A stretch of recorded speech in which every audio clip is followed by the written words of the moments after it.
வணக்கம் மக்களே. நம்ம கார்த்திக் கதையில ஜூலை 17 நாளைக்கு என்ன நடக்க போகுது அப்படிங்கிறத இந்த வீடியோவில் இப்போ நம்ம பார்க்க போகிறோம். மறக்காம இந்த வீடியோவுக்கு லைக் பண்ணிக்கோங்க. நம்ம சேனலையும் சப்ஸ்கிரைப் பண்ணிட்டு பக்கத்தில் உள்ள பெல் ஐக்கானையும் கிளிக் பண்ணி ஆல்னு செட் பண்ணிக்கோங்க.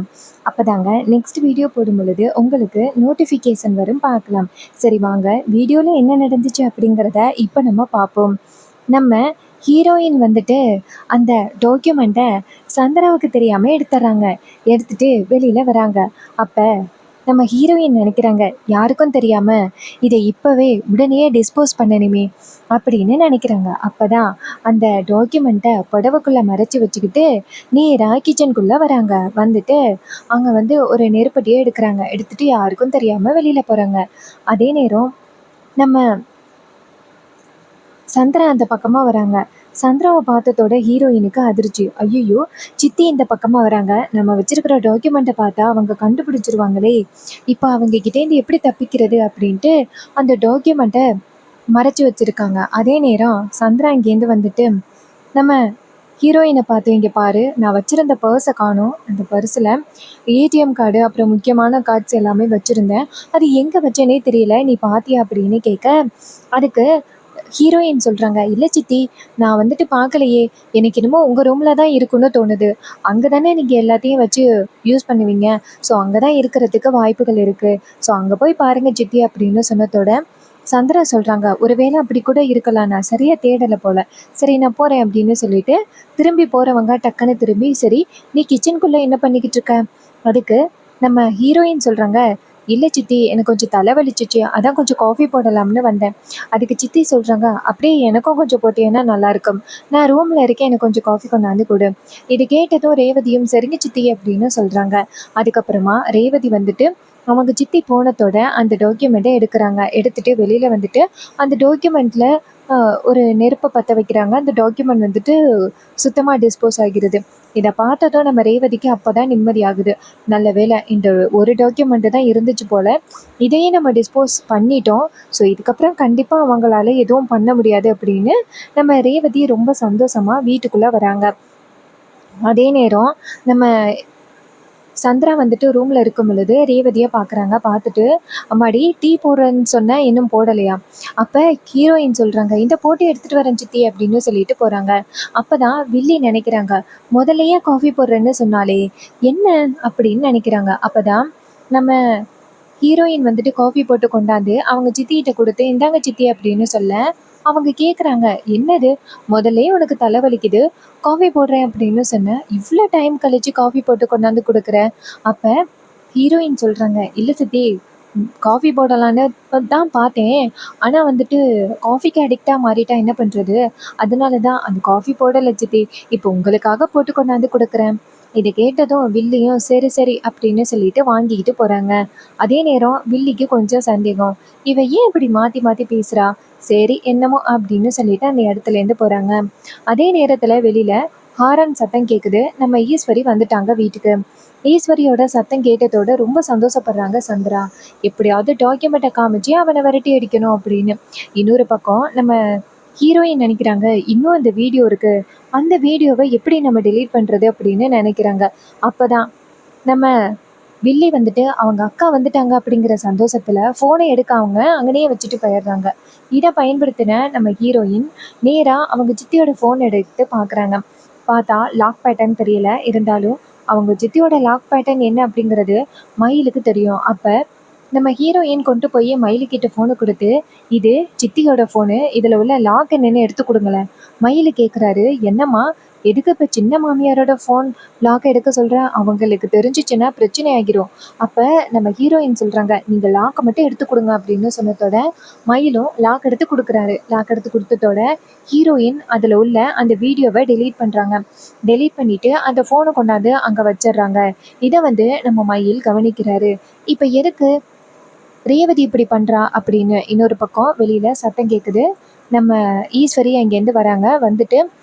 சந்திராவை பார்த்ததோட, சந்திரா, நீ மட்டும்தான் என்னை வரவேற்கிறதுக்கு நிற்கிறியா அப்படின்னு. அப்போ ரோஹிணி இங்கேருந்து வராங்க. அம்மா, நீங்கள் எவ்வளோ பெரிய பிளேஸை ஜெயிச்சுட்டு வந்திருக்கீங்க, இது நம்மளுக்கு ரொம்ப பெரிய அடி மாதிரி, முன்னேற்றம். அதனால உங்களுக்கு வந்துட்டு ஆரத்தி எடுக்கணும் அப்படின்னு ஆரத்தி எடுக்கிறாங்க. அப்பதான் ஈஸ்வரி சொல்றாங்க, "பாத்தியா சந்திரா, நீ என்ன பார்க்க வந்து நிக்கிற. ஆனா என் பொண்ணுங்க பாத்தியா ஆரத்தி வரைக்கும் எடுத்துட்டு வந்து நிக்கிறாங்க." இது கேட்டதும் சந்திராவும், "சரி வாக்கா" அப்படின்னு சொல்லி வீட்டுக்குள்ள கூட்டிட்டு போறாங்க. எல்லாரும் வீட்டுக்குள்ள போய் உட்கார்றாங்க. அப்பதான் நம்ம ரேவதி நினைக்கிறாங்க, சித்தி இன்னும் கொஞ்ச நேரத்துல ஆதாரத்தை காமிச்சு நம்ம புருஷனை வீட்டை விட்டு அனுப்பலான்னு நினைச்சிட்டு இருக்காங்க. ஆனா அந்த ஆதாரத்தை நான் எப்போ டிஸ்போஸ் பண்ணிட்டேன். இது தெரிஞ்சிச்சுன்னா சித்தி எந்த அளவுக்கு வேதனைப்பட போறாங்கன்னு தெரியல அப்படின்னு நம்ம ஹீரோயின் நினைச்சிட்டு இருக்காங்க. அப்பதான் நம்ம ஈஸ்வரி கேக்குறாங்க, "என்ன சந்திரா, வந்ததுலேருந்தே ரொம்ப சந்தோஷமா இருக்க? என்ன அக்காவை பார்த்ததோட ரொம்ப சந்தோஷத்துல இருக்கியா?" அதுக்கு நம்ம வில்லி சொல்றாங்க, "ஆமாக்கா" அப்படின்னு. அப்புறமா நம்ம ரேவதி சொல்றாங்க, "அம்மா, ஏம்மா இவ்வளோ நாள்? சீக்கிரம் போன உடனே வந்துடுறேன்னு சொன்னீங்க. என்னம்மா இவ்வளோ நாள் ஆகிருச்சு?" அப்ப ஈஸ்வரி சொல்றாங்க, "என்னம்மா பண்றது? நல்ல காரியம்னா கொஞ்சம் முன்ன பின்ன தான் ஆகும். அது என்ன பெரிய விஷயமா எடுத்துக்க முடியுமா? சரி, வீட்ல என்ன நடந்துச்சு?" அப்பதான் நம்ம சந்திரா சொல்றாங்க, "அக்கா, உன் மாப்பிள்ளை, அப்புறம் உன் பொண்ணு, அப்புறம் உன் சின்ன பொண்ணு எல்லாரும் சேர்ந்து செங்கல்பட்டுக்கு இது மாதிரி ஒரு மேரேஜ் ஃபங்க்ஷனுக்கு போயிட்டு வந்தாங்களாம்." இது கேட்டதும் ஈஸ்வரி சொல்றாங்க, "ஆமாமா, மாப்பிள்ளை ஏற்கனவே என்கிட்ட சொல்லிட்டாரு" அப்படின்னு. இது கேட்டதும் நம்ம சந்திராவும் சரி சரி அப்படின்னு சொல்லி பேசிக்கிட்டு இருக்காங்க. அப்பதான் நம்ம சந்திரா நினைக்கிறாங்க, இதுதான் சரியான நேரம், அக்கா காரிக்கிட்ட நம்ம உண்மையை சொல்லிடலாம் அப்படின்ட்டு நம்ம சந்திரா வந்துட்டு ஈஸ்வரி கிட்ட, "அக்கா, வந்தது வராததுமா இப்படிப்பட்ட ஒரு விஷயத்த சொல்றேன் அப்படின்னு நீ கோவப்படாத."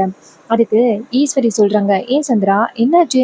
ஏதாவது பிரச்சனையா?" அப்ப சந்திரா சொல்றாங்க, "அக்கா, பிரச்சனையெல்லாம் இல்லக்கா. ஆரம்பத்துல இருந்தே நான் உன்கிட்ட என்ன சொல்லிக்கிட்டு இருக்கேன்? இவன் சரியான ஃப்ராடு, இவன் அந்த சேதுபதியோட பேரன் அப்படின்னு நான் உன்கிட்ட ஆரம்பத்துல இருந்தே சொல்லிக்கிட்டு இருக்கேன். ஆனா நீ நம்பவே இல்லை. அதுக்கான ஆதாரத்தை உன்கிட்ட நிரூபிக்கலாம் அப்படின்னு பார்த்து பல தடவை உன்னை நேரடியாக கூட்டிட்டு போயிருக்கேன். ஆனா அது எதுவுமே நடக்கவே இல்லை. ஆனா இந்த வாட்டி நீ நம்புற மாதிரி நான் ஒரு ஆதாரத்தை கொண்டுட்டு வந்திருக்கேன்." இதை கேட்டதும் அங்க உள்ள ராஜா, நம்ம ஹீரோ எல்லாருமே அதிர்ச்சி ஆகுறாங்க.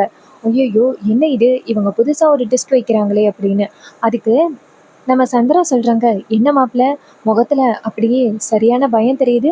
இங்க பாருங்க, செங்கல்பட்டு வரைக்கும் போனீங்களே, நீங்க எதுக்கு போனீங்க அப்படிங்கிறது எனக்கு தெரியாது அப்படின்னு நினைச்சிட்டு இருக்கீங்களா?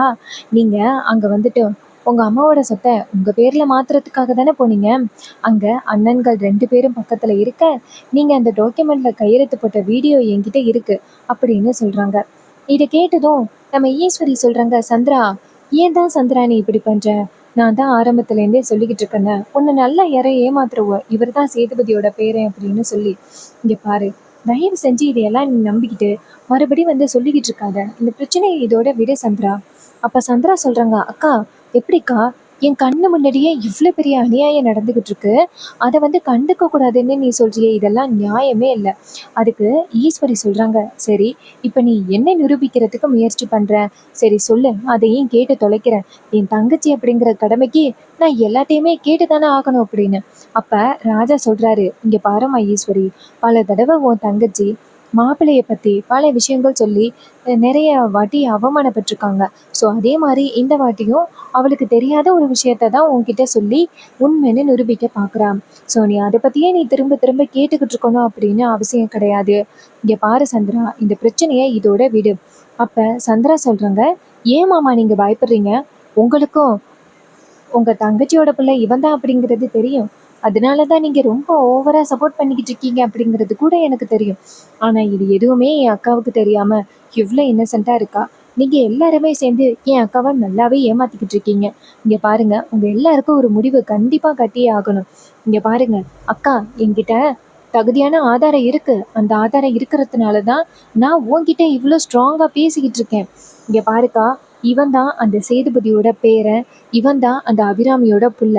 இவன் போய் செங்கல்பட்டுல அவங்க அம்மா பேர்ல உள்ள சொத்து எல்லாத்தையுமே இவன் பேர்ல எழுதி வாங்கிட்டு வந்தான்.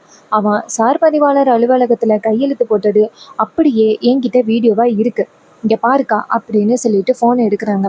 போனை எடுத்துட்டு அதுல உள்ள வீடியோவை தேடுறாங்க. பார்த்தா அதுல வீடியோ இல்லை. இதை பார்த்ததும் நம்ம சந்திராவுக்கு ரொம்ப அதிர்ச்சி. அப்ப அவங்க நேரா அவங்க அக்காவை பார்த்து, "அக்கா, இதுல வீடியோ இருந்துச்சு" அப்படின்னு. அப்ப ராஜா கேக்குறாரு, "இங்க பாரு சந்திரா, வீடியோ இருந்துச்சுன்னு சொன்னியல்ல, காமி" அப்படின்னு சொன்னதோட சந்திரா சொல்றாங்க, "அதத்தான் தேடிக்கிட்டு இருக்கேன்" அப்படின்னு. அப்ப மயிலு சொல்றாரு, "அப்படி போடு. அப்படி ஒரு வீடியோ இருந்தா தானே நீங்க வந்துட்டு தேட முடியும். அதுல எந்த வீடியோவும் இல்ல. நீங்க சொல்றது எல்லாமே பொய்." அப்ப நம்ம சந்திரா சொல்றாங்க, "சரிக்கா, இந்த வீடியோ எங்க போணுச்சுன்னு தெரியல. இந்த வீட்டுக்குள்ள யாரோ எனக்கு எதிரா செயல்பட்டுட்டாங்க. என் ஃபோனை எடுத்து அந்த வீடியோவை டெலீட் பண்ணியிருக்காங்க.